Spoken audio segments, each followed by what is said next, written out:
Hello बच्चों।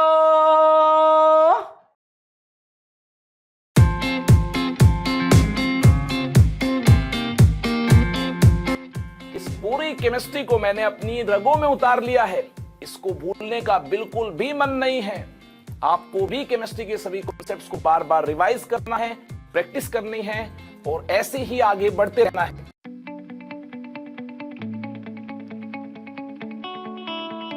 तो atom की मायावी दुनिया में अभी तक इलेक्ट्रॉन, प्रोटॉन, न्यूट्रॉन यानी सबएटॉमिक पार्टिकल्स को आप जान चुके हैं। इन सबएटॉमिक पार्टिकल्स को यूज करते हुए, एटम के सिंबल को यूज करते हुए किस प्रकार से बेहतरीन अंदाज में एटम को रिप्रेजेंट किया जा सकता है, आइए मेरे साथ इसको जानने के लिए। Atom can be represented as capital X, A Z. देखिए ये जो कैपिटल एक्स है ये क्या है? ये है symbol of atom. Capital x is symbol of atom, ये एटम का सिंबल है। एंड कैपिटल ए क्या है? ये मास नंबर है। Capital Z is atomic number, ये एटॉमिक नंबर है। तो चार्ज क्या? देखिए ये न्यूट्रल एटम का केस है। अगर ये न्यूट्रल एटम का केस है तो चार्ज क्या होगा? जीरो होगा। यानी number of protons number of electrons के इक्वल हैं। जितना पॉजिटिव चार्ज है उतना ही नेगेटिव चार्ज है। इसका मीनिंग ये है नेट चार्ज क्या होगा? जीरो होगा। अब देखिए ये जो मास नंबर है ये क्या रिप्रेजेंट करता है? Mass number represents number of protons plus number of neutrons. Mass number represents sum of number of protons and number of neutrons. ये number of protons plus number of neutrons को indicate करता है। Atomic number, atomic number indicate करता है number of protons को, number of protons को indicate करता है। एक न्यूट्रल एटम के केस में प्रोटॉन का नंबर इलेक्ट्रॉन के नंबर के इक्वल होता है। नेट चार्ज क्या है? जीरो है। तो देखिए ऐसे भी हम इंडिकेट कर सकते हैं। Number of proton number of electron के डेफिनेटली इक्वल होंगे। अगर ये केस है न्यूट्रल एटम का, आई होप ये आपने अंडरस्टैंड कर लिया होगा। कैपिटल ए किसके इक्वल है? Number of protons plus number of neutrons की। एंड कैपिटल जेड किसके इक्वल है? नंबर ऑफ प्रोटॉन्स के इक्वल है। तो इस प्रकार से नंबर ऑफ इलेक्ट्रॉन्स के भी इक्वल हुआ। Number of protons number of electrons के इक्वल है और number of protons capital Z से पता चलते हैं। तो नंबर ऑफ इलेक्ट्रॉन्स का भी किससे आइडिया होगा? कैपिटल जेड से आइडिया होगा। क्लियर है बात? तो देखिए हम क्या कंक्लूड कर सकते हैं यहां से? हम एक बेहतरीन अंदाज में ये कंक्लूड कर सकते हैं कैपिटल एक्स, ए जेड ये एटम की रिप्रेजेंटेशन है। अगर ये एटम की रिप्रेजेंटेशन है, इसमें नंबर ऑफ इलेक्ट्रॉन्स क्या होंगे? Number of electrons number of protons के इक्वल होंगे। ये होंगे जेड, जेड के इक्वल है। एंड नंबर ऑफ प्रोटॉन्स भी जेड होंगे। इसके बारे में हमारा डिस्कशन हो चुका है। नंबर ऑफ न्यूट्रॉन्स क्या होंगे? ध्यान से देखिए, number of protons plus neutrons इस कैपिटल ए के इक्वल है। नंबर ऑफ प्रोटॉन्स जेड के इक्वल है। अगर इस कैपिटल ए में से जेड को माइनस किया जाए तो देखिए नंबर ऑफ प्रोटॉन से नंबर ऑफ प्रोटॉन्स कैंसिल होंगे और हमें क्या मिल जाएंगे? नंबर ऑफ न्यूट्रॉन्स मिल जाएंगे। देखिए नंबर ऑफ न्यूट्रॉन्स के लिए हमें क्या करना होगा? कैपिटल ए में से जेड को माइनस करना होगा। कैपिटल ए से हमें number of protons plus number of neutrons की इंफॉर्मेशन मिलती है।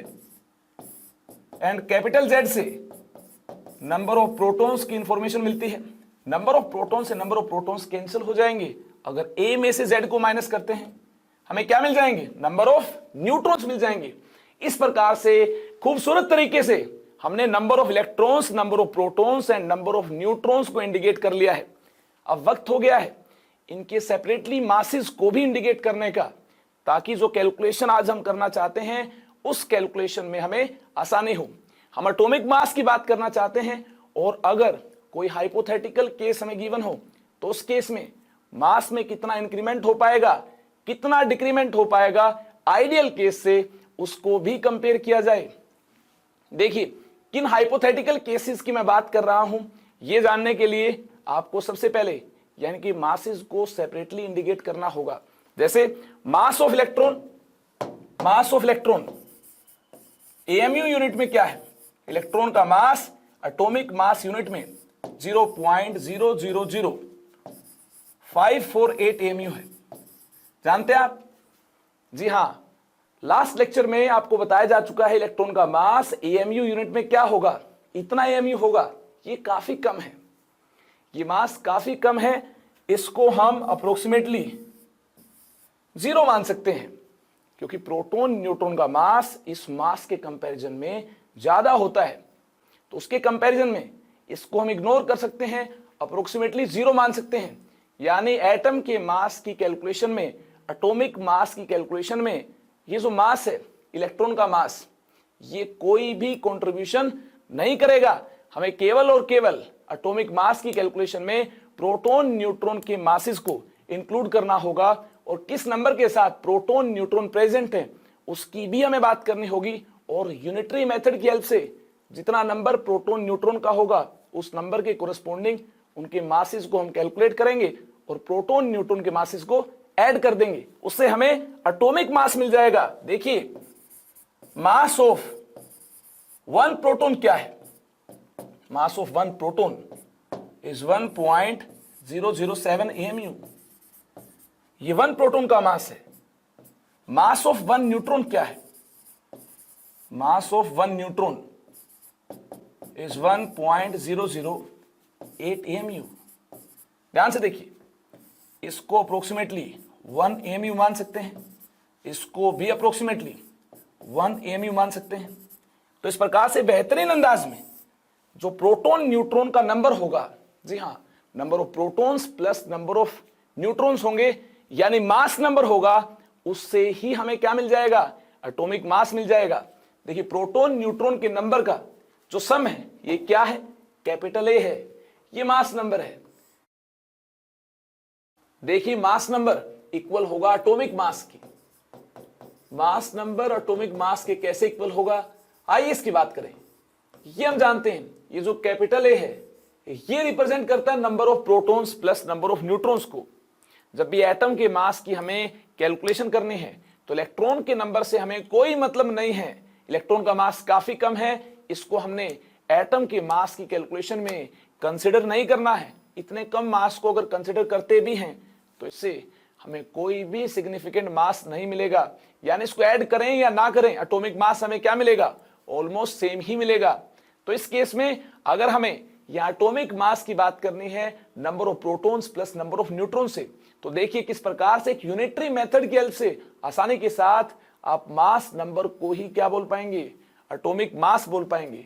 इसलिए इस नंबर को मास नंबर बोलते हैं। ये नंबर डिनोट करता है एटॉमिक मास को। ये हम जानते हैं, एक प्रोटॉन एक न्यूट्रॉन का मास क्या है?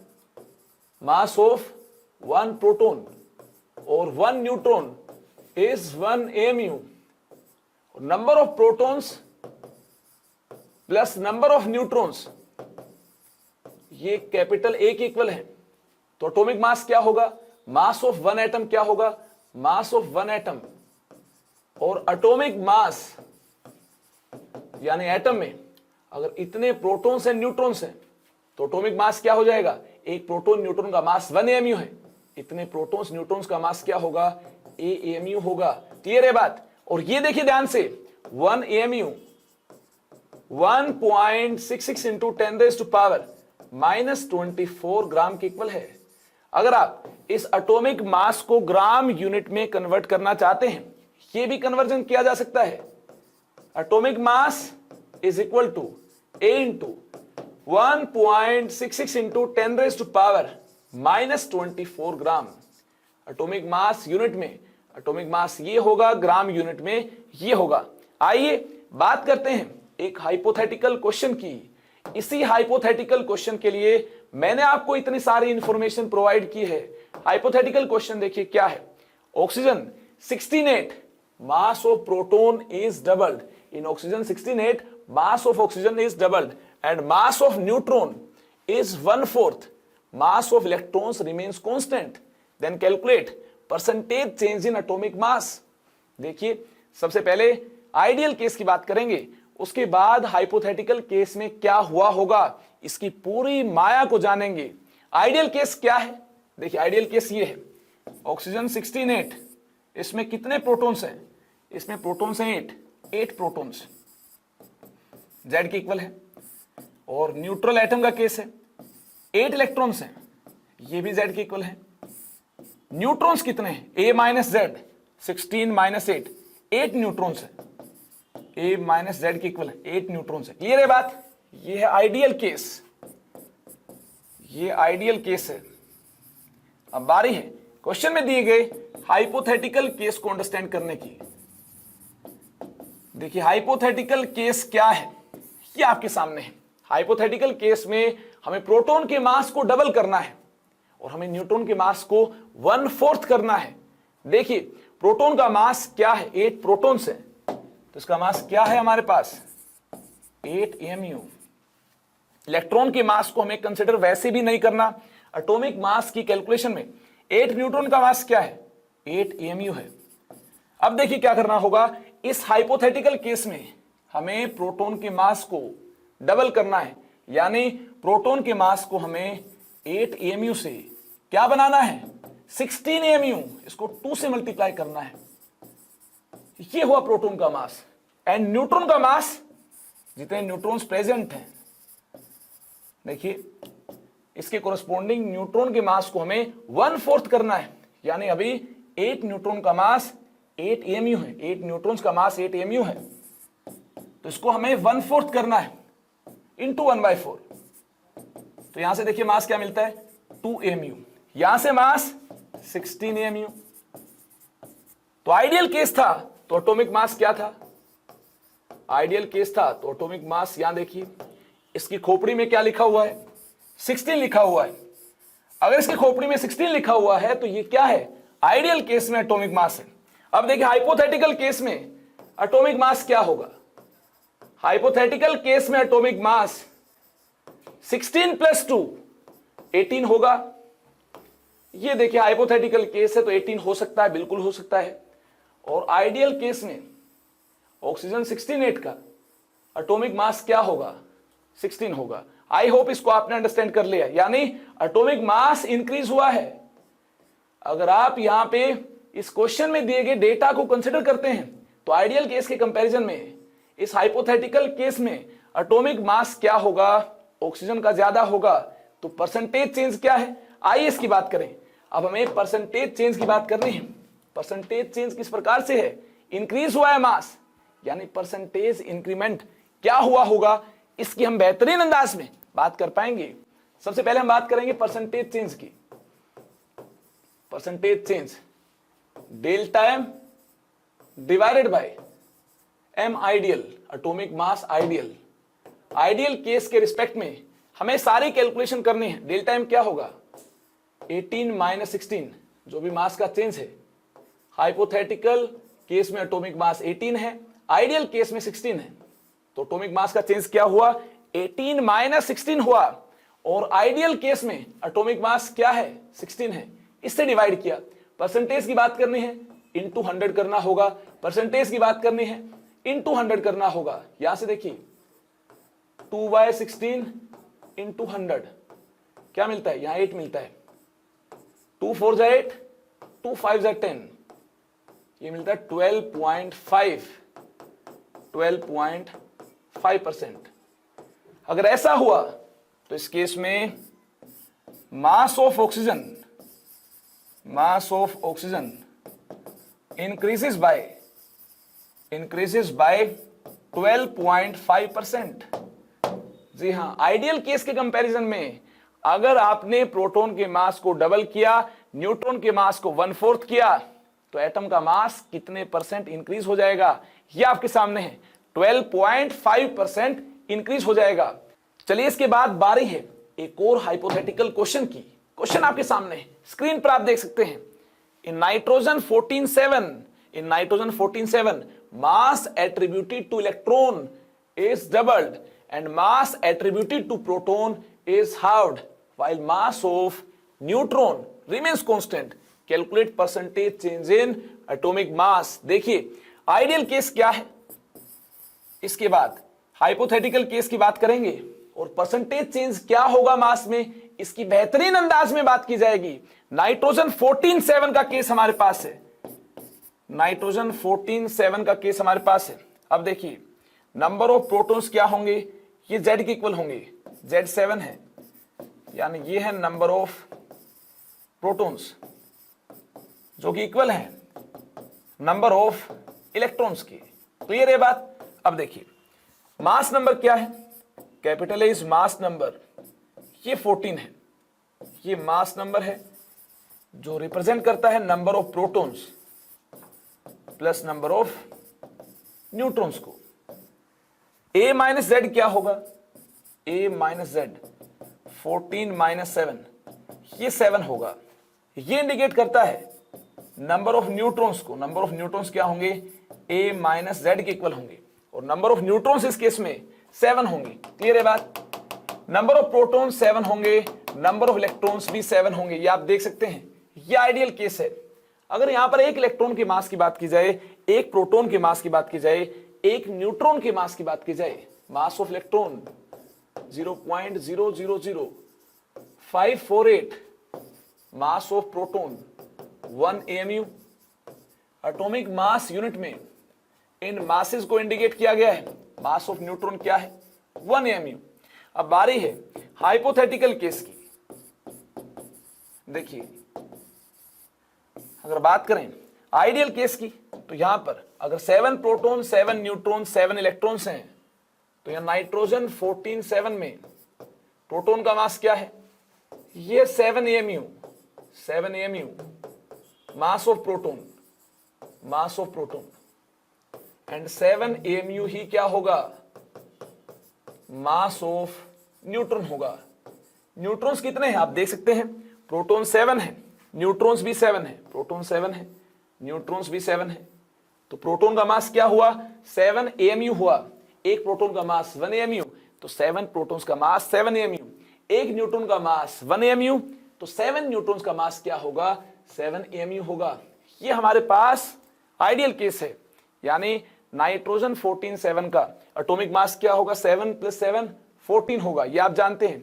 लेकिन हाइपोथेटिकल केस में हमें क्या करना है, हाइपोथेटिकल केस में हमें इलेक्ट्रॉन के मास को डबल करना है। क्या यहां पर हमने इलेक्ट्रॉन के मास को इंक्लूड किया था, जी नहीं, हमने मास ऑफ इलेक्ट्रॉन को, मास ऑफ इलेक्ट्रॉन को ऑलमोस्ट 0 मान लिया था। इसको अगर हम ऐड करते भी हैं तो देखिए कोई सिग्निफिकेंट चेंज नहीं आएगा मास में। अब यहां पर अगर इलेक्ट्रॉन के मास को डबल किया गया है, अगर हाइपोथेटिकल केस है, नाइट्रोजन 14 7 का आइडियल केस आपके सामने है, इसे रिलेट करते हुए आइए बात करें हाइपोथेटिकल केस की। इलेक्ट्रॉन का मास 0.0000548 इंटू क्या था, 7 इलेक्ट्रॉन्स थे। लेकिन अब इस केस में हमें इस मास को डबल करना है। ये लीजिए डबल किया, तब भी ये मास काफी कम है, तब भी इस मास को हमें इग्नोर करना होगा। ये मास ऑफ इलेक्ट्रॉन है, इसको हमें इग्नोर करना होगा। डबल ही क्यों ना किया गया हो, तब भी ये मास काफी कम होगा। आप इलेक्ट्रॉन के मास को, चाहे रियल केस हो या हाइपोथेटिकल केस हो, आप क्या कर देंगे, इग्नोर कर देंगे। इस प्रकार से इग्नोर किया। अब देखिए प्रोटॉन का मास क्या होगा, यहां से देखिए प्रोटॉन का मास अगर आप ध्यान से देखें तो 1/2 हुआ है। जी हां, हाफ्ड हुआ है प्रोटॉन का मास। अगर 1/2 टाइम्स हुआ है तो इस केस में प्रोटॉन का मास आइडियल केस में 7 AMU है। तो यहां क्या होगा, 7 × 1/2 होगा, ये मास ऑफ प्रोटॉन होगा। And mass of neutron same रहता है, ये गिवन है, ये 7 AMU का 7 AMU ही होगा। तो देखिए पहले एटॉमिक मास क्या था, 14 AMU था। अब एटॉमिक मास क्या हो जाएगा, यहां से कैलकुलेशन करनी होगी। 3.5 प्रोटॉन का मास है, 3.5 जितने प्रोटॉन्स हैं उनका मास है हाइपोथेटिकल केस में। और 7 AMU देखिए किसका मास है, 7 AMU न्यूट्रॉन का मास है। ये मास ऑफ न्यूट्रॉन है। इलेक्ट्रॉन के मास को कंसिडर नहीं करना है, ये मास 2 से मल्टीप्लाई करने के बाद भी काफी कम है, इसको हमें कंसिडर नहीं करना है। अगर इसको कंसिडर नहीं करना है, इन दोनों को ऐड करना है, तो यहां से एटॉमिक मास क्या मिलता है, हाइपोथेटिकल केस में एटॉमिक मास हमें 7 + 3.5 10.5 मिलता है। और यहां एटॉमिक मास क्या है, देखिए 7 + 7, यहां एटॉमिक मास 14 है। तो हाइपोथेटिकल केस में एटॉमिक मास हमें लेसर मिलता है, यानी एटॉमिक मास इस बार डिक्रीज हुआ है। चलिए आगे बात करें, परसेंटेज चेंज की हमें बात करनी है। परसेंटेज चेंज क्या होगा?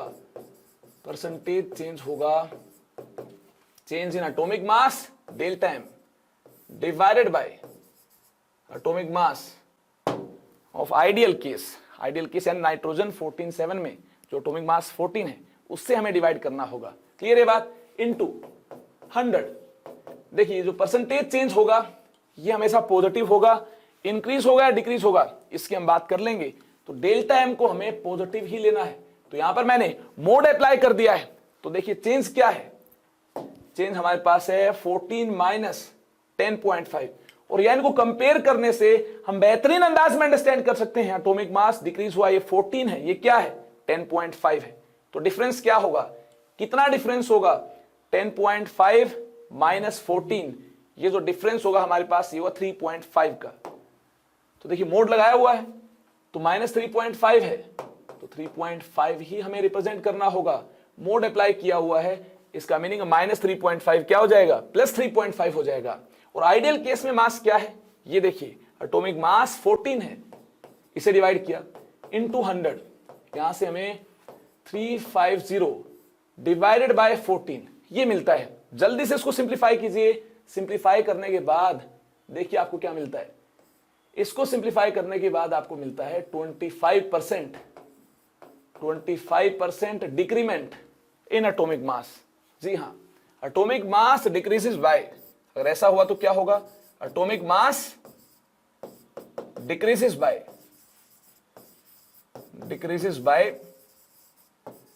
25%। ये होगा इसका फाइनल आंसर। चलिए लास्ट हाइपोथेटिकल क्वेश्चन कंप्यूटर जी जल्दी से पेश कीजिए। लास्ट क्वेश्चन आपके सामने है। Assuming that atomic mass of carbon 12(6) is 150 units. क्या 150 यूनिट्स होता है? जी नहीं, ये हाइपोथेटिकल केस है। वैसे तो 12 AMU होता है, ये आप जानते हैं। Then under this assumption what will be atomic mass of oxygen 16(8)? इस अजम्पशन के अंडर ऑक्सीजन 16(8) का एटॉमिक मास क्या होगा? चलिए इसकी बात करते हैं। यहां पर एटॉमिक मास कंसीडर करना होगा और यहां पर हमें बात करनी होगी नंबर ऑफ यूनिट्स की। ध्यान से देखिए, अगर हमारे पास कार्बन 12(6) का केस है और इसका एटॉमिक मास नंबर से पता चलता है 12 AMU है, तो देखिए नंबर ऑफ यूनिट्स क्या है? 150 है। अगर एटॉमिक मास 1 AMU है तो नंबर ऑफ यूनिट्स क्या होंगी? 150 डिवाइडेड बाय 12। अगर एटॉमिक मास ऑक्सीजन 16(8) का 16 है तो इसके कोरस्पोंडिंग नंबर ऑफ यूनिट्स क्या होंगी? देखिए 16 AMU की कोरस्पोंडिंग अगर बात की जाए नंबर ऑफ यूनिट्स की, इस प्रकार से यूनिटरी मेथड को अप्लाई करते हुए एक बेहतरीन अंदाज में हम यहां पर नंबर ऑफ यूनिट्स की फॉर्म में ऑक्सीजन 16(8) की एटॉमिक मास को इंडिकेट कर पाएंगे। देखिए क्या होगा? 2 6 जा 12, 2 8 जा 16 होगा, 2 3 जा 6, 2 4 जा 8, 3 5 जा 15, 54 जा 200। जी हां, 200 यूनिट्स इसका होगा फाइनल आंसर। आई होप इस टाइप के क्वेश्चंस को आप अब आसानी के साथ अटेम्प्ट कर लेंगे। इस टाइप के क्वेश्चंस में जैसा भी डेटा दिया है उसके अकॉर्डिंग हमें अपने आप को मोल्ड करना होगा और फाइनल आंसर तक पहुंचना होगा। आई होप इस टाइप के क्वेश्चंस को, हाइपोथेटिकल क्वेश्चंस को आसानी के साथ आप सोल्व कर पाएंगे और इनके साथ आसानी के साथ डील कर पाएंगे।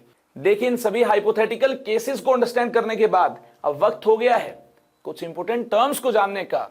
इसमें सबसे पहले आइसोटोप्स को हमें जानना है, इसके बाद आइसोबार्स, आइसोस्टर्स, आइसोटोन्स, आइसोडाइफर्स, आइसोइलेक्ट्रॉनिक, ऐसे काफी सारे स्पीसीज की माया को जानना है। सबसे पहले इस कड़ी में हम आइसोटोप्स को जानेंगे। आइसोटोप्स क्या है? आइए इसकी बात करें। Isotopes are atoms of a given element which have same atomic number but different mass number. Mass number different क्यों होगा? अगर एटॉमिक नंबर सेम है, ऐसा भी तो हो सकता है number of electrons, number of proton same हो लेकिन नंबर ऑफ न्यूट्रॉन सेम ना हो। जी हां, ऐसा ही हुआ है। They have same nuclear charge but different number of neutrons. ध्यान से देखिए कैसे डिफरेंट नंबर ऑफ न्यूट्रॉन्स मिलते हैं। मास नंबर डिफरेंट है, कैपिटल ए डिफरेंट है, एटॉमिक नंबर सेम है। ध्यान से देखिए आइसोटोप्स के केस में हमें मास नंबर क्या मिलता है, आइसोटोप्स के केस में मास नंबर डिफरेंट मिलता है, एटॉमिक नंबर सेम मिलता है। ये आपको नोट करना होगा, मास नंबर डिफरेंट है, डिफरेंट नंबर ऑफ न्यूट्रॉन्स होने की वजह से एटॉमिक नंबर सेम है, सेम नंबर ऑफ इलेक्ट्रॉन्स होंगे, सेम नंबर ऑफ प्रोटॉन्स होंगे। आइए चेक करें, देखिए एटॉमिक नंबर 17 है, तो number of electrons, number of protons क्या होंगे, 17 होंगे। नंबर ऑफ न्यूट्रॉन्स ये होंगे a minus Z. Mass number 35 है, माइनस एटॉमिक नंबर 17 है, माइनस 17, हमें नंबर ऑफ न्यूट्रॉन्स 18 मिलते हैं, और नंबर ऑफ प्रोटॉन्स किसके इक्वल हैं, जेड के इक्वल हैं, जेड 17 है। अगर ये न्यूट्रल एटम का केस है, इलेक्ट्रॉन का नंबर प्रोटॉन के नंबर के इक्वल होगा, और ये एटॉमिक नंबर है तो ये क्या होगा, 17 होगा। ऐसे ही यहां देखिए, अगर यहां पर जेड 17 है, एटॉमिक नंबर सेम है, तो हम बोल सकते हैं number of electrons number of protons के इक्वल है, और ये नंबर 17 है। आइए बारी है न्यूट्रॉन की, न्यूट्रॉन कैलकुलेट करते हैं। नंबर ऑफ न्यूट्रॉन्स क्या होंगे, a माइनस जेड। ए क्या है, यहां ये 37 है, और यहां देखिए ये क्या है, ये 35 है, तो यहां पर 35 माइनस 17 से नंबर ऑफ न्यूट्रॉन्स 18 मिल पाए थे। यहां देखिए 37 माइनस 17 से नंबर ऑफ न्यूट्रॉन्स 20 मिल पाएंगे। नंबर ऑफ न्यूट्रॉन्स डिफरेंट हैं, अगर नंबर ऑफ न्यूट्रॉन्स डिफरेंट हैं, मास नंबर डिफरेंट है, तो हम इनको आइसोटोप्स बोलेंगे। तो ये क्या है, आइसोटोप्स है। देखिए यहां भी ये सभी कार्बन है, और एटॉमिक नंबर सेम है, एटॉमिक नंबर आप देख सकते हैं सेम है। मास नंबर डिफरेंट है, मास नंबर डिफरेंट क्यों होगा ये आप देख चुके हैं। a माइनस जेड से आप एक बार फिर से देख सकते हैं, नंबर ऑफ न्यूट्रॉन्स डिफरेंट है, तो ये होंगे आइसोटोप्स। क्लियर है बात। यहां देखिए एक और एग्जांपल आपके सामने है, हाइड्रोजन हाइड्रोजन हाइड्रोजन, यहां पर एटॉमिक नंबर सेम है, number of electrons number of proton same है, लेकिन मास नंबर डिफरेंट है। ये देखिए मास नंबर, देखिए हाइड्रोजन के इस आइसोटोप में ये देखिए मास नंबर क्या मिलता है, 1 मिलता है, और यहां मास नंबर क्या मिलता है, यहां 2 मिलता है। ये प्रोटियम है जहां मास नंबर 1 है, ये ड्यूटेरियम है जहां मास नंबर 2 है, और ये ट्रिटियम है जहां मास नंबर 3 है। यहां पर मास नंबर डिफरेंट क्यों है, क्योंकि यहां पर डिफरेंट नंबर ऑफ न्यूट्रॉन्स होंगे। तो यहां पर हम ये कंक्लूड कर चुके हैं, आइसोटोप्स के केस में एटॉमिक नंबर सेम होगा। अगर एटॉमिक नंबर सेम होगा तो सेम नंबर ऑफ इलेक्ट्रॉन्स होंगे, सेम नंबर ऑफ इलेक्ट्रॉन्स होंगे, सेम नंबर ऑफ प्रोटॉन्स होंगे, सेम नंबर ऑफ प्रोटॉन्स होंगे। और अगर मास नंबर डिफरेंट है, मास नंबर डिफरेंट है, तो हम क्या कंक्लूड कर सकते हैं, डिफरेंट नंबर ऑफ न्यूट्रॉन्स होने की वजह से मास नंबर डिफरेंट मिल पाया है। आई होप इसको आपने बेहतरीन अंदाज में अंडरस्टैंड कर लिया है। तो चलिए आगे चलते हैं, आइसोटोप्स के बारे में कुछ और जानेंगे। अब देखिए वन बाय वन आइसोटोप्स से रिलेटेड कुछ इंपॉर्टेंट पॉइंट्स को हमें जानना है। Isotopes have same chemical properties but different physical properties. Isotopes के मास नंबर डिफरेंट होंगे और फिजिकल प्रॉपर्टीज मास नंबर पर डिपेंड करती हैं, एटॉमिक मास पर डिपेंड करती हैं। तो एटॉमिक मास डिफरेंट है तो फिजिकल प्रॉपर्टीज डिफरेंट होंगी। और वहीं बात की जाए केमिकल प्रॉपर्टीज की, केमिकल प्रॉपर्टीज बॉन्डिंग पर डिपेंड करती हैं, या फिर हम बोल सकते हैं इलेक्ट्रॉनिक कॉन्फ़िगरेशन पर डिपेंड करती है, एटॉमिक नंबर पर डिपेंड करती है। और एटॉमिक नंबर पर डिपेंड करती है, इलेक्ट्रॉनिक कॉन्फ़िगरेशन और इलेक्ट्रॉनिक डिस्ट्रीब्यूशन पर डिपेंड करती हैं। तो यहां पर नंबर ऑफ इलेक्ट्रॉन सेम होंगे तो केमिकल प्रॉपर्टीज क्या होंगी, सेम होंगी। आई होप इसको आपने अंडरस्टैंड कर लिया है। तो पॉइंट नंबर 2 देखिए क्या है, isotopes do not have same value of E by M। Mass different होगा अगर चार्ज सेम भी हुआ, चार्ज सेम हुआ इन आइसोटोप्स पर, और अगर यहां पर E by M वैल्यू को कैलकुलेट किया जाए, मास डिफरेंट होने की वजह से E by M वैल्यू आपको क्या मिलेगी, डिफरेंट मिलेगी। आई होप इसको आपने कंसिडर कर लिया है। क्लियर है बात। यहां देखिए, यहां हमें आइसोटोप्स के डिफरेंट नंबर ऑफ न्यूट्रॉन्स की बात करनी है। आइसोटोप्स में डिफरेंट नंबर ऑफ न्यूट्रॉन्स होंगे, जिसकी वजह से मास नंबर क्या मिलता है, मास नंबर डिफरेंट मिलता है। इस प्रकार से आइसोटोप्स को हमने बेहतरीन अंदाज में अंडरस्टैंड कर लिया है। तो वक्त हो गया है आइसोबार्स को जानने का। Isobars are atoms of different elements which have same mass number. Mass number same होगा but different atomic number. Atomic number different है तो डिफरेंट नंबर ऑफ इलेक्ट्रॉन्स होंगे, प्रोटॉन्स होंगे एंड न्यूट्रॉन्स होंगे, लेकिन sum of number of neutrons and protons remain same. यानी isobars के case में, आइसोबार्स के केस में मास नंबर क्या होगा, मास नंबर सेम होगा। Number of electrons, number of protons, number of neutrons ये डिफरेंट होंगे, लेकिन प्रोटॉन प्लस न्यूट्रॉन के नंबर का सम आपको क्या मिलेगा, सेम मिलेगा। यानी मास नंबर आपको क्या मिलेगा, सेम मिलेगा। ये देखिए कैपिटल ए सेम है, तो क्या आइसोबार्स है, बिल्कुल ये आइसोबार्स है। आगे देखिए, ये आपके पास डिफरेंट एटम्स गिवन है, क्या आइसोबार्स है, मास नंबर सेम है, डेफिनेटली आइसोबार्स हैं। यहां देखिए एक और एग्जांपल, मास नंबर सेम है, ये भी आइसोबार है। ये देखिए एक और एग्जांपल, मास नंबर सेम है, तो इस प्रकार से ये आइसोबार हैं। देखिए इन सभी एग्जांपल्स को अंडरस्टैंड करने के बाद अब आगे चलना होगा, आगे बढ़ना होगा, और एक बेहतरीन पॉइंट आइसोबार से रिलेटेड आपके सामने है।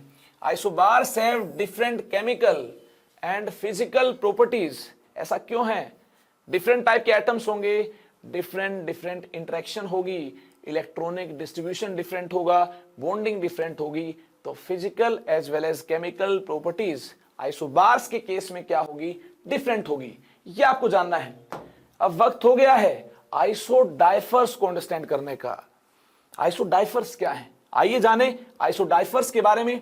दे are atoms of different elements, different elements के एटम्स हैं which have same difference of number of neutrons and protons. यानी number of neutrons minus number of protons. ये डिफरेंस क्या होगा, ये डिफरेंस आपको सेम मिलेगा। चलिए आपके लिए काम और ज्यादा आसान करता हूं। नंबर ऑफ न्यूट्रॉन्स क्या है, A minus Z, mass number minus atomic number, और नंबर ऑफ प्रोटॉन्स किसके इक्वल है, ये इक्वल है कैपिटल जेड की। नंबर ऑफ न्यूट्रॉन्स इक्वल है ए माइनस जेड की, और नंबर ऑफ प्रोटॉन्स जेड की इक्वल है। तो डिफरेंस क्या होगा, number of neutrons minus number of protons. ये डिफरेंस क्या होगा, ये डिफरेंस होगा A minus Z, A minus Z minus Z, A minus 2z। Difference क्या हुआ, ए माइनस 2z हुआ। क्लियर है बात। ए माइनस 2z आइसोडाइफर्स के केस में क्या मिलता है, सेम मिलता है। ए माइनस जेड यहां से, माइनस जेड यहां से, तो ये हुआ ए माइनस 2z। यानी number of neutrons minus number of protons, ये जो डिफरेंस है ये डिफरेंस ए माइनस 2z है। यहां देखिए ए क्या है, यहां पर A11 है और Z क्या है, 5 है। तो A माइनस 2Z क्या होगा, चलिए इसकी बात करें। A माइनस 2Z क्या होगा, A11 है एंड Z 5 है, तो 11 minus 2 into 5, A minus 2Z is 1। ये डिफरेंस होगा 1 के इक्वल। यहां देखिए A क्या है, ये 13 है, Z क्या है, ये 6 है, तो A माइनस 2Z क्या होगा, A minus 2Z is 13 minus 6 into 2, ये होगा 13 माइनस 12, 1 के इक्वल होगा। क्या इन दोनों केसेस में A माइनस 2Z इक्वल है, बिल्कुल इक्वल है। तो ये क्या होंगे, ये आइसोडाइफर्स होंगे। तो आइसोडाइफर्स क्या है, एक बार फिर से देखिए। आइसोडाइफर्स के केस में number of neutrons minus number of protons क्या होंगे, सेम होंगे। न्यूट्रॉन्स का number A minus Z, proton का नंबर Z, डिफरेंस क्या हुआ A माइनस 2Z। यहां पर हमने A माइनस 2z से किसकी बात की है, number of neutrons minus number of protons की बात की है। यहां भी a माइनस 2z से number of neutrons minus number of protons की बात की है। और अगर ये number of neutron minus number of proton same मिलता है तो ये क्या होंगे, गिवन केसेस आपके आइसोडाइफर्स होंगे। कुछ और एग्जांपल्स आपके सामने हैं। यहां भी a माइनस 2z हमें चेक करना होगा, जल्दी से चेक कीजिए।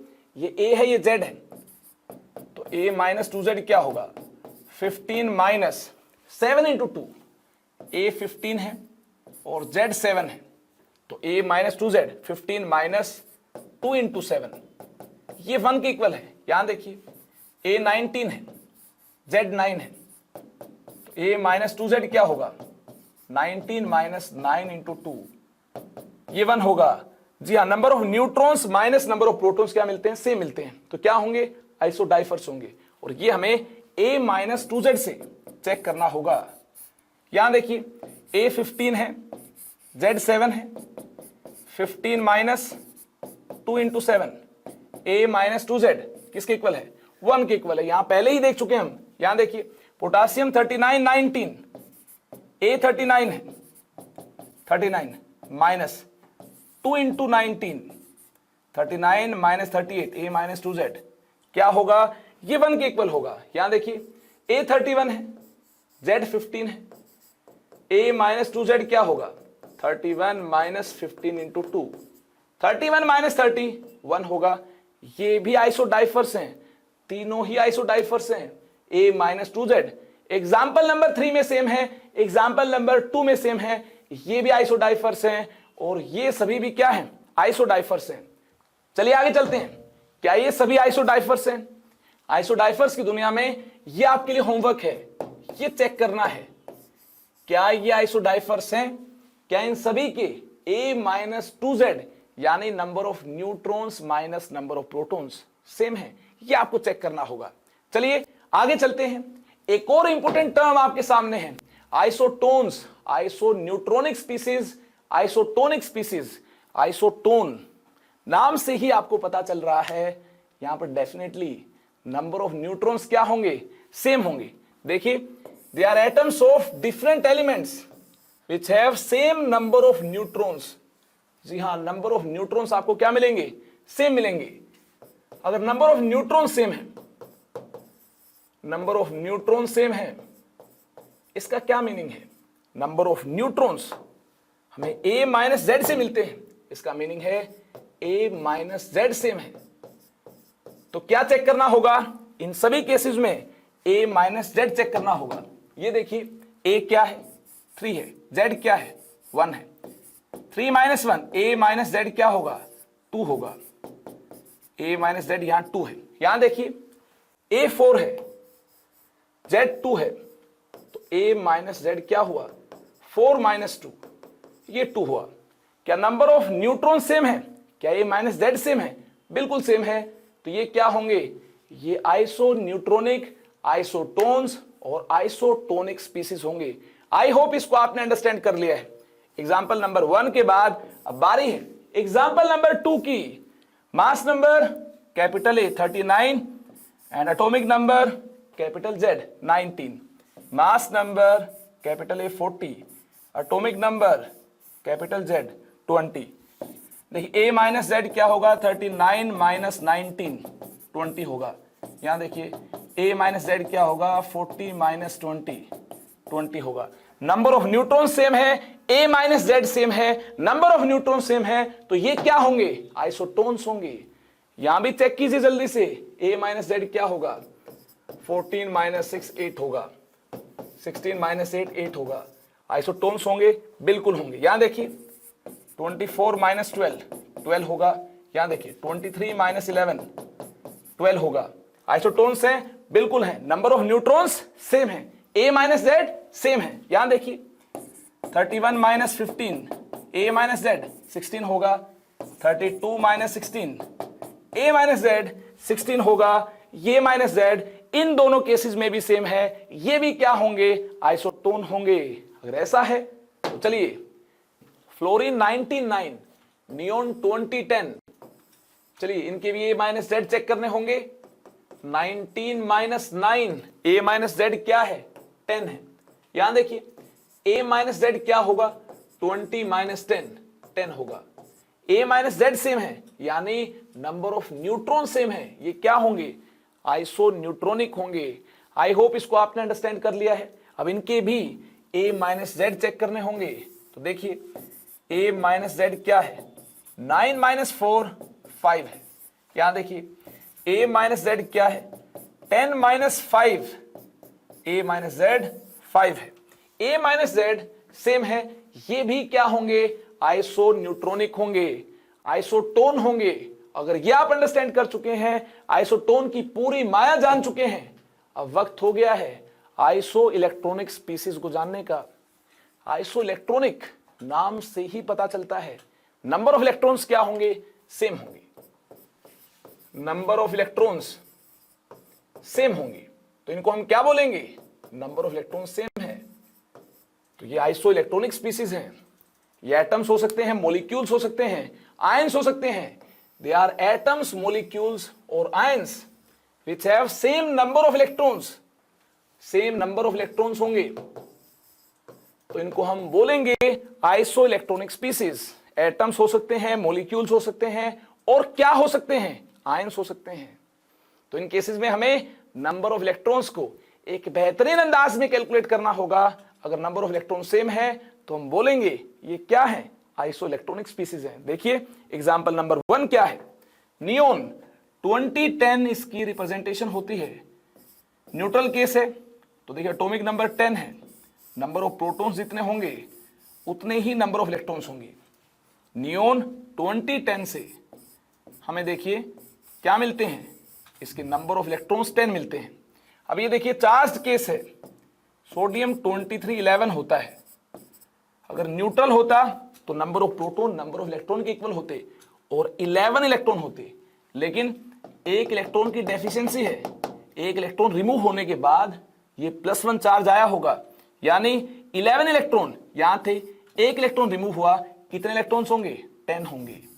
यहां देखिए फ्लोरीन की रिप्रेजेंटेशन फ्लोरीन 99 होती है। अगर न्यूट्रल केस होता तो नंबर ऑफ प्रोटॉन्स यानी एटॉमिक नंबर जितना है उतने ही इलेक्ट्रॉन्स होते, नेट चार्ज 0 है, लेकिन एक इलेक्ट्रॉन एक्सेप्ट करने के बाद फ्लोरीन माइनस बन पाया है, यानी 9 इलेक्ट्रॉन्स पहले थे, एक इलेक्ट्रॉन एक्सेप्ट किया, कितने इलेक्ट्रॉन हुए 10 इलेक्ट्रॉन्स हुए। फ्लोरीन माइनस में 10 इलेक्ट्रॉन्स होंगे। यहां देखिए ऑक्सीजन 16 ये न्यूट्रल ऑक्सीजन का केस है, इसमें 8 प्रोटॉन्स 8 इलेक्ट्रॉन्स हैं। अब 2 इलेक्ट्रॉन एक्सेप्ट करने के बाद O2 माइनस बना है, कितने इलेक्ट्रॉन्स होंगे O2 माइनस में 10 होंगे। यहां देखिए अगर न्यूट्रल नाइट्रोजन का केस है, नाइट्रोजन 14 का केस है, एटॉमिक नंबर यहां कितना देखिए 7 है, नंबर ऑफ इलेक्ट्रॉन्स क्या होंगे 7 होंगे, नंबर ऑफ प्रोटॉन्स क्या होंगे 7 होंगे। न्यूट्रल एटम का केस है, 3 इलेक्ट्रॉन को एक्सेप्ट करने के बाद N3 माइनस बन पाया होगा, अब इलेक्ट्रॉन्स कितने होंगे, अब होंगे 10। इस प्रकार से नंबर ऑफ इलेक्ट्रॉन सेम होंगे, तो ये सभी स्पीसीज क्या होंगे एटम्स और आयंस आइसो इलेक्ट्रॉनिक होंगे। ऐसे आपको चेक करना है, ऐसे ही यहां भी आपको चेक करना होगा। कैसे चेक करेंगे देखिए, न्यूट्रल एटम का केस होता तो मैग्नीशियम की रिप्रेजेंटेशन ये होती 2412, एटॉमिक नंबर 12 है, तो number of electrons number of protons equal होते और 12 के इक्वल होते। 2+ है यानी 2 इलेक्ट्रॉन्स लूज करने के बाद नंबर ऑफ इलेक्ट्रॉन्स क्या हो जाएंगे 12 माइनस 2 10 हो जाएंगे। यहां देखिए एल्यूमिनियम 27 13 ये रिप्रेजेंटेशन है और यहां एटॉमिक नंबर 13 है। अगर न्यूट्रल एटम का केस होता number of electrons number of protons same होते, किसके इक्वल होते 13 के इक्वल होते, और 3 इलेक्ट्रॉन्स लूज करने के बाद 13 से 3 इलेक्ट्रॉन लूज करते हैं, एल्यूमिनियम 3+ बनेगा, यानी यहां पर नंबर ऑफ इलेक्ट्रॉन्स क्या मिलेंगे आपको 10 मिलेंगे। अब देखिए आगे CH4 मॉलिक्यूल है, कार्बन का एटॉमिक नंबर 6 है, नंबर ऑफ इलेक्ट्रॉन 6 होंगे, प्लस हाइड्रोजन का एटॉमिक नंबर 1 है, हाइड्रोजन 4 है, into 4 number of electrons 1 CH4 molecule में क्या मिलते हैं। इस प्रकार से कार्बन के इलेक्ट्रॉन्स एंड 4 हाइड्रोजन के इलेक्ट्रॉन्स को ऐड करने के बाद एक मॉलिक्यूल CH4 में हमें 10 इलेक्ट्रॉन्स मिलते हैं। आगे देखिए एक मॉलिक्यूल NH3 में नंबर ऑफ इलेक्ट्रॉन्स क्या होंगे? नाइट्रोजन का एटॉमिक नंबर 7 है, एक नाइट्रोजन में 7 इलेक्ट्रॉन्स। हाइड्रोजन का एटॉमिक नंबर 1 है, एक हाइड्रोजन में 1 इलेक्ट्रॉन, लेकिन हाइड्रोजन 3 है, इंटू 3 भी करना होगा। इस प्रकार से बेहतरीन अंदाज में एक NH3 में कितने इलेक्ट्रॉन होंगे ये आपके सामने, कितने होंगे? 10 होंगे। 1H2 है, आइए इसी प्रकार से 1H2 और H2O मॉलिक्यूल में भी हमें नंबर ऑफ इलेक्ट्रॉन्स को चेक करना है। हाइड्रोजन का एटॉमिक नंबर 1 है, यानी नंबर ऑफ इलेक्ट्रॉन 1 होगा, और हाइड्रोजन एटम्स 2 हैं, इंटू 2। ऑक्सीजन का एटॉमिक नंबर 8 है, और यहाँ 8 इलेक्ट्रॉन्स होंगे, और नंबर क्या 1 है, इंटू 1। तो यहाँ इस बेहतरीन अंदाज में हमने नंबर ऑफ इलेक्ट्रॉन्स 1H2 और H2O मॉलिक्यूल में कैलकुलेट कर लिए हैं। यहां भी क्या होंगे? 10 होंगे। ध्यान रहे, मास रिप्रेजेंट नहीं किया है, ये मैंने नंबर ऑफ इलेक्ट्रॉन्स को रिप्रेजेंट किया है, कंफ्यूजन नहीं होनी चाहिए। और नंबर ऑफ इलेक्ट्रॉन्स सेम है, तो क्या बोल सकते हैं? ये क्या होंगे? ये आयंस और मॉलिक्यूल्स आइसो इलेक्ट्रॉनिक होंगे। क्लियर है बात? चलिए आगे चलते हैं। आगे कुछ और एग्जांपल्स देखिए। हमारे पास एक और एग्जांपल है, क्लोरीन -1 एंड आर्गन 0। आर्गन का एटॉमिक नंबर 18 होता है, क्लोरीन न्यूट्रल है, तो देखिए number of electrons atomic number के इक्वल है, यानी क्लोरीन की रिप्रेजेंटेशन क्लोरीन 3517 है, तो नंबर ऑफ इलेक्ट्रॉन्स क्या होंगे? देखिए नंबर ऑफ इलेक्ट्रॉन्स 17 होंगे, लेकिन क्लोरीन माइनस को इस आर्गन के साथ रिलेट करना है, तो देखिए क्लोरीन माइनस में नंबर ऑफ इलेक्ट्रॉन्स 17 + 1 होंगे।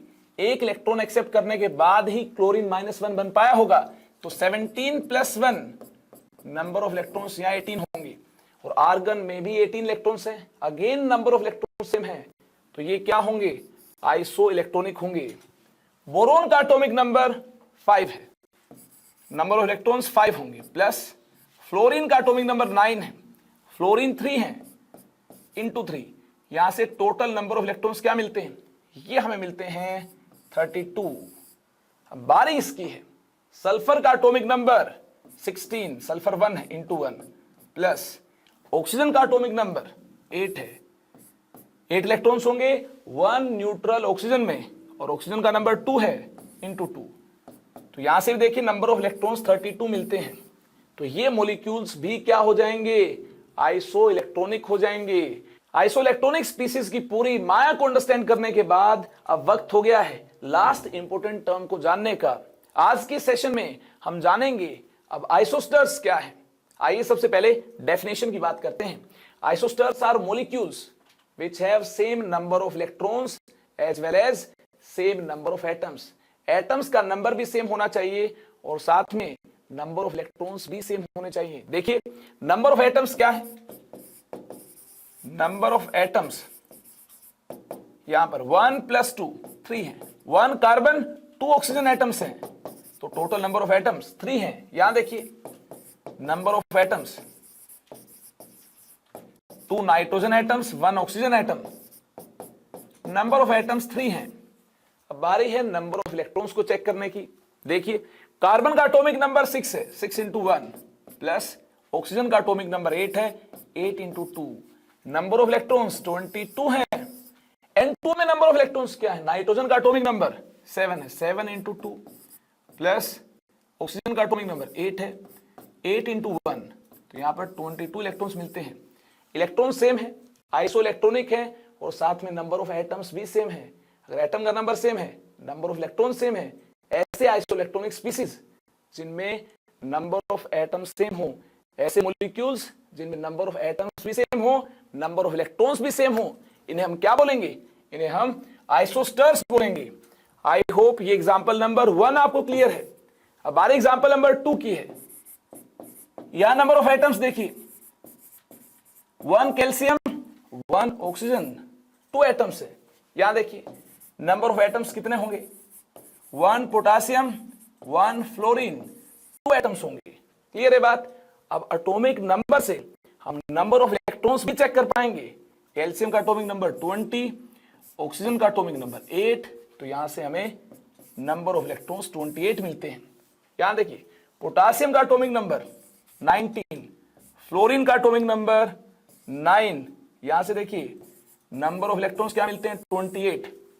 Number of atoms in molecules में सेम है, साथ में नंबर ऑफ इलेक्ट्रॉन्स भी सेम है, एटम्स का नंबर सेम है, इलेक्ट्रॉन का नंबर सेम है, तो ऐसे मॉलिक्यूल्स को आइसोस्टर्स बोलेंगे। चलिए आगे बात करते हैं एग्जांपल नंबर 3 की। ये लास्ट एग्जांपल है, यहां देखिए नंबर ऑफ एटम्स 1 + 2 3 है। यहां देखिए नंबर ऑफ एटम्स 1 + 1 + 1 3 है, एटम्स का नंबर सेम है। अब देखिए इलेक्ट्रॉन्स की बात करेंगे। ऑक्सीजन में नंबर ऑफ इलेक्ट्रॉन्स क्या है? एटॉमिक नंबर 8 है, नंबर ऑफ इलेक्ट्रॉन्स 8 है। फ्लोरीन में नंबर ऑफ इलेक्ट्रॉन्स 9 है, प्लस 9 × 2, यहां में नंबर ऑफ इलेक्ट्रॉन्स 26 मिलते हैं। अब HClO में नंबर ऑफ इलेक्ट्रॉन्स क्या होंगे, कितने होंगे? देखिए 1 + 17, हाइड्रोजन का एटॉमिक नंबर 1, क्लोरीन का एटॉमिक नंबर 17, ऑक्सीजन का एटॉमिक नंबर 8। तो यहां से नंबर ऑफ इलेक्ट्रॉन्स मिलते हैं 26। इस प्रकार से नंबर ऑफ इलेक्ट्रॉन सेम है, नंबर ऑफ एटम सेम है, तो ये भी क्या होंगे?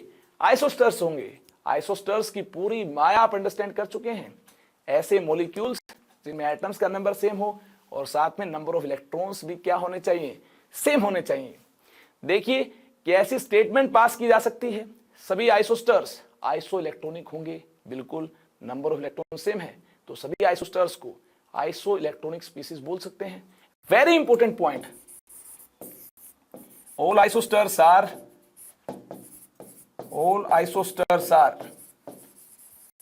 isoelectronic species, isoelectronic species। क्या ये बोल सकते हैं सभी आइसोइलेक्ट्रॉनिक आइसोस्टर्स नहीं होंगे? बिल्कुल बोल सकते हैं, कंफ्यूजन तो नहीं है। all isoelectronic species are not isosters,